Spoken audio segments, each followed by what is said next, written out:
मैं अपने भाई की जगह स्कूल जाने के लिए लड़के का भेष बनाकर गई, लेकिन जैसे ही मैं क्लासरूम में दाखिल हुई मैंने पूरे क्लास के सबसे डरावने लड़के को नाराज कर दिया। वह मुझे सबक सिखाने ही वाला था कि तभी एक फोन कॉल आया और वह जल्दी में बाहर चला गया। जब मैंने उसे टीचर को नजरअंदाज करके क्लास से निकलते देखा तब मुझे समझ आ गया कि उसकी पहचान साधारण नहीं है। एक क्लासमेट ने बताया कि वह प्रिंसिपल का बेटा है और मुझे उसे दोबारा नाराज न करने की चेतावनी दी, लेकिन किस्मत को कुछ और ही मंजूर था, क्योंकि मैंने जो लड़कों के कपड़े पहने थे उनमें मैं बहुत हैंडसम लग रही थी। इसलिए किसी ने मेरी फोटो स्कूल के नोटिस बोर्ड पर लगा दी। मुझे देखते ही लड़कियां मेरा कॉन्टैक्ट नंबर मांगने लगी। मजबूरी में मैं लॉकर रूम में छिप गई और अपने भाई को फोन करके जल्दी स्कूल लौटने को कहा, लेकिन उसने कहा कि वह 1 हफ्ते तक वापस नहीं आएगा। बाहर लड़कियां मेरा नाम चिल्ला रही थीं। उनसे बचने के लिए मैंने फिर से लड़की वाले कपड़े पहन लिए, लेकिन जैसे ही मैं बाहर निकली देखा कि दरवाजे पर वही लड़का खड़ा है और लड़कियां उसे देखकर डरकर भाग गईं। उसने मेरा नाम पूछा, लेकिन मैंने उसे नजरअंदाज किया और वहां से चली गई। फिर भी वह मुझसे दोबारा मिलने पर काफी उत्साहित लग रहा था। अगले दिन मैं फिर लड़के के भेष में स्कूल गई। मुझे वॉशरूम जाना था, लेकिन समझ नहीं आ रहा था कि किस में जाऊं। मैं लड़कों के वॉशरूम में गई, लेकिन अंदर का नजारा देखकर डर गई, इसलिए मैं तुरंत भागकर लड़कियों के वॉशरूम में चली गई। लेकिन जैसे ही मैंने स्टॉल का दरवाजा बंद किया 2 लड़कियां अंदर आ गईं और मुझे ढूंढने लगीं। उन्होंने मुझे लड़का समझ लिया और बाहर निकलने को कहा। मैंने जल्दी से अपनी असली लड़की वाली आवाज में कहा कि मैं लड़की हूँ, लेकिन उन्होंने यकीन नहीं किया। आखिरकार उनसे पीछा छुड़ाने के लिए मैंने वही लड़की वाले कपड़े पहन लिए और बाहर आ गई। ये देखकर दोनों लड़कियां हैरान रह गईं और मैं उनके पास से निकल गई,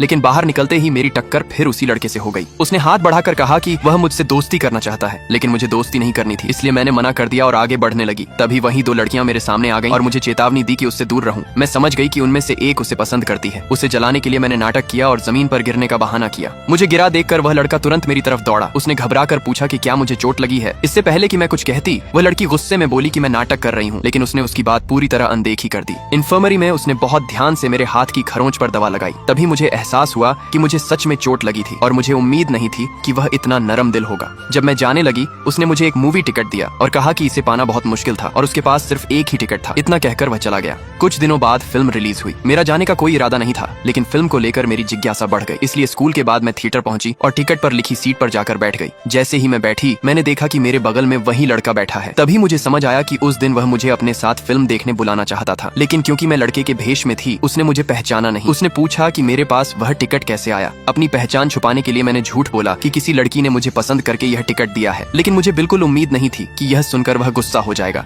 आगे जानने के लिए लाइक सब्सक्राइब करें।